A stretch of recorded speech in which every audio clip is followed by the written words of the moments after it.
Price allot. இன்றைய சிந்தனைக்கு கதை ஒன்றை கேட்போமா? மர்சி தன் கையில இருந்த 2 வயசு ஆண் குழந்தைய பார்த்துட்டு பழச நினைச்சிட்டு இருந்தாங்க. அப்போ அவங்களுக்கு பிரசவ நேரம். பிரசவ வலியால ரொம்பவே துடிச்சிட்டாங்க. பக்கத்துல அவங்க கணவர் அவங்களுக்கு ஆறுதல் சொல்லிக்கிட்டு இருந்தாரு. அவங்களால அழைய அடக்க முடியல. அவங்க அழுததுக்கு காரணம் அந்த இடுப்பு வலி இல்ல. முக்கியமா டாக்டர் சொன்ன வார்த்தைகள் தான்.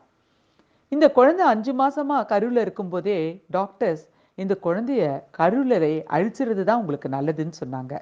காரணம், குழந்தையோட மூளை வளர்ச்சி செயல்பாடெல்லாம் ரொம்ப குறைவா இருக்கு. இந்த குழந்தை பிறந்தா உங்களுக்கு கஷ்டம்னு சொன்னாங்க. அதை கேட்ட மர்சி அதை ஏத்துக்கல.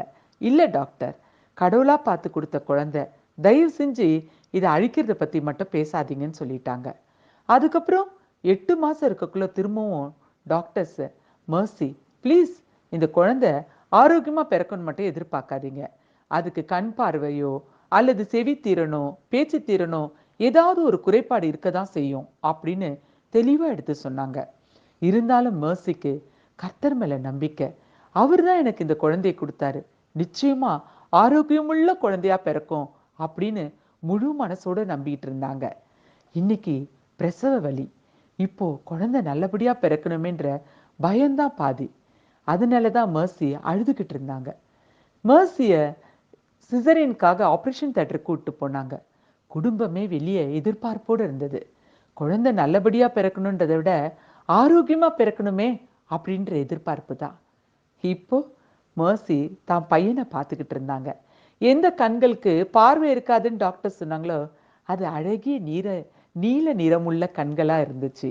அழகிய அந்த நீல நிறமுள்ள விழியால அவங்க பையன் நல்லாவே பார்க்கறான், நல்லா பேசுறான், செவித்திறனும் நல்லா இருக்கு, நல்ல துருதுருன்னு இருக்கிறான்.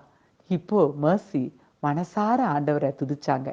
ஆமாங்க, நம்ம வாழ்க்கையில கூட சில நேரத்துல டாக்டர்ஸோ அல்லது சில பண பிரச்சனைகள்ல சில பேரு நீ மேல வரவே முடியாது, இந்த கடனை நீ அடைக்கவே முடியாது, இப்படி நம்ம போராட்டமான சூழ்நிலையை வச்சு மத்தவங்க ஈஸியா சில வார்த்தைகளை சொல்லிடுவாங்க. வேதம் என்ன சொல்லுதுன்னு பார்க்கலாமா? கர்த்தர் உங்கள் நடுவே அற்புதங்களை செய்வார். யோசுவா 3:5. ஆமாங்க, நீங்க நம்பிக்கையோட இருங்க. கர்த்தர் நிச்சயமா எந்தெந்த காரியத்திலெல்லாம் உங்களுக்கு அற்புதம் தேவைப்படுதோ அந்த காரியங்கள்ல நிச்சயமா ஒரு பெரிய காரியத்தை செய்வார்.